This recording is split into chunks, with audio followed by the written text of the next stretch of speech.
Hey guys, welcome to Radiation Test.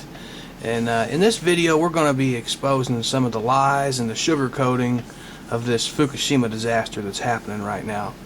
And just to get right with it, if you guys go to EPA.gov to the home page, you'll see right in the middle of the page popular topics. RadNet used to be in these links, but now they've made it more difficult for people to find. So go to more topics, go to R, then you'll look down, find RadNet. It's right there, RadNet. Okay, now if you look over here at top questions, you'll see one that says, how do I know my food is safe? So you can open that and you can get to this page right here. And it says right here, the responsibility for monitoring radioactivity in food belongs to the FDA. And on May 3rd, they put out a document that talks about how the food is safe. But look, that was like 6 weeks after the accident happened, and this is still the document they're going by. So we'll open up that document, and there it is. And I have that document on my desk because I wanted to highlight some of the stuff out of it as I was reading over it. But I'll leave a link in this video in the description to this document so you guys can look at it yourself. But let's look at it here. It says U.S. seafood safe and unaffected by radiation contamination from Japanese nuclear power plant incident. U.S. monitoring control strategy explained. Okay, well, before we get into the document, let's just go ahead and blow right to the end of it so we can look at this right here. Look, it says, using the best scientific data available, U.S. federal agencies will continue to revisit whether testing fish or radionuclides would be appropriate. Well, the first thing you have to realize is that trial lawyers are the guys that are writing these documents for the FDA, and they do that so in the future, as the political games are played, the politicians can go back and they can play word games with what they're saying in these documents. So they're thinking about their political careers is what they're doing. But if we get looking in the document, it says right here,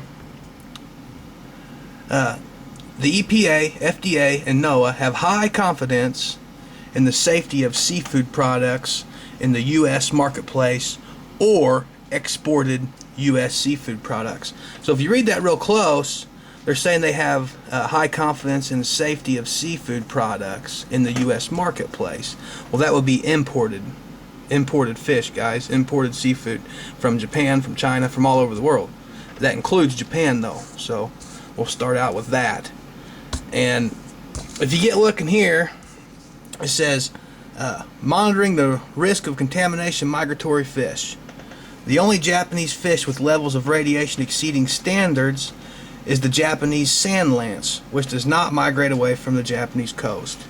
So they're telling us in this document that after 3 meltdowns right on the coast there, that the only fish contaminated that exceeds the standards is the Japanese sand lance. They're saying just one fish. And then it goes down here and it says migratory patterns of North American Pacific salmon most commonly do not reach the coastal or offshore waters of Japan. The majority of Alaska salmon spend most of their ocean residence in the Gulf of Alaska.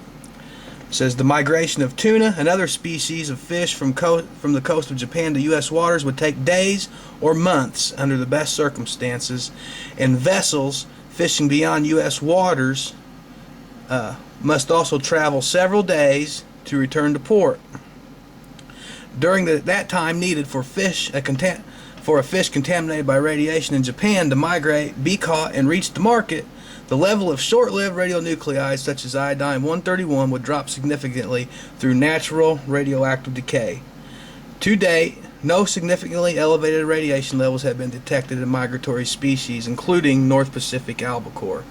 Well, what they're doing here is they always deflect attention away from the most dangerous of contamination, the strontium and the plutonium, uranium, even cesium. They are testing for cesium, but they always want to deflect attention over to the iodine-131, which has a real short half-life, 8 days. And the rule of thumb is 10 half-lives and it decays away. So about 80 days and iodine-131 is gone. So they're trying to tell everybody here that even if more fish other than the sand lance become contaminated, it would take so long for them to get it to the marketplace that the dangerous levels of radiation would decay out of it. And they're basically acting like we was born yesterday, guys. I want to show you something. As you guys see in here, it says the majority of Alaskan salmon spend most of their ocean residence in the Gulf of Alaska. Well, you guys can go on the internet and look at news stories on the Alaskan ring seals. And here's a news article. It says, scientists in Alaska are concerned that local ring seals are being sickened and killed by radiation from the stricken Fukushima nuclear plant in Japan. Now, you can go on the internet and pull up story after story after story, news stories on this subject right here. So there is some concern among scientists that ring seals in Alaska are dying from radiation sickness. And they're saying right here the majority of Alaskan salmon spend most of their ocean residence in the Gulf of Alaska. Well, that doesn't make me feel any better. Okay, so let's look a little bit more here at this little document we got. It says FDA is in close contact with the Japanese regulatory authorities who are monitoring fish caught in the prefectures surrounding the damaged nuclear power plant. Well, I want you guys to understand the U.S. government here keeps referring back over to how the Japanese government is monitoring, the Japanese government is on the lookout, kind of like the U.S. is trusting the Japanese government to find bad things. So therefore, the U.S. EPA doesn't have to monitor, as it says in the back of this document. Using the best scientific data available, U.S. federal agencies will continue to revisit whether testing of fish would be appropriate. Well, I'm going to leave a link on this video in the description to William Milbury. And I really encourage all you guys to look at his video on food safety in Japan and what the Japanese government is doing to protect their people. And you'll find out that they're doing very little. So if they're doing very little to protect their people, what do you think they're going to do with exported foods?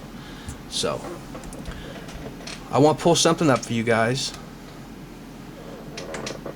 I want you to listen real close. This is an interview from Dr. Helen Caldicott and Arnie Gunderson. And it's about 2 or 3 minutes long, this little section of the video that I'm going to play, or the audio I'm going to play. And I encourage you guys also to go to the Fairwinds website and look around on there and listen to this man, because he knows what he's talking about when it comes to this stuff. But listen real close to this interview.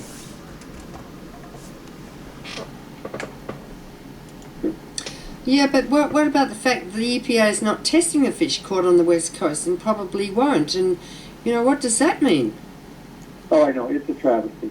I think, we have, in our ports in the United States, we have monitors on the ports to look for nuclear weapons coming in and things like that. And it's likely a year from now that a truckload of tuna will fire off a radiation alarm because it's loaded with cesium.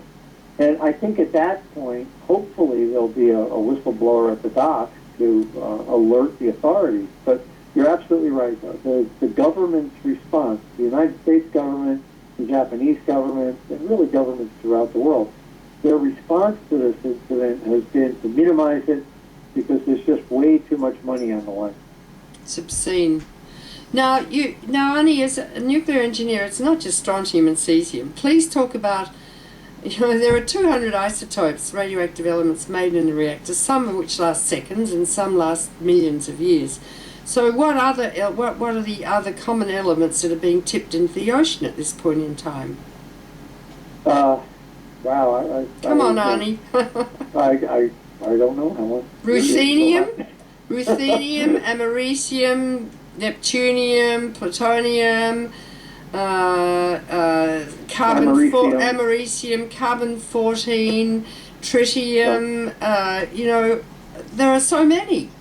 Cobalt 60, almost certainly radioactive silver, and you just need to get a periodic table and look at all the elements and look at their half-lives to see how long they last, and then you extrapolate and radioactive iodine-129 with a half-life of 17 million years. I mean, this sort of thing.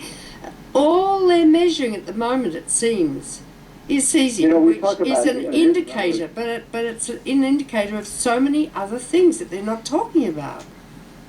Yes, you're right. And there's another example is that strontium is emitted from the nuclear reactors. And after 30 years, it decays, but it's not to a stable element. It decays to yttrium, and yttrium decays 12 hours later. So you essentially, when the strontium decays, it's a double hit. You know, you get strontium decay followed rapidly by the yttrium decay. So there's, there's a witch's brew of chemicals in the ocean. Witch's brew. You know, there's another thing. This is called, last time we talked, you spoke eloquently about the Xenon 133. But as you guys heard, there's a witch's brew of elements that are spewing into the ocean. They spewed into the atmosphere, and they continue to spew, mainly right now by water, every day.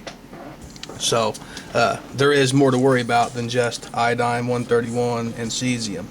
So if we get looking here on this document, it says here, during the period from March 21st, 2011 to April 25th, 2011, 3,496 examinations were performed. To date, no field examinations have shown levels above background. FDA is also randomly sampling selected entries and subjecting them to laboratory analysis.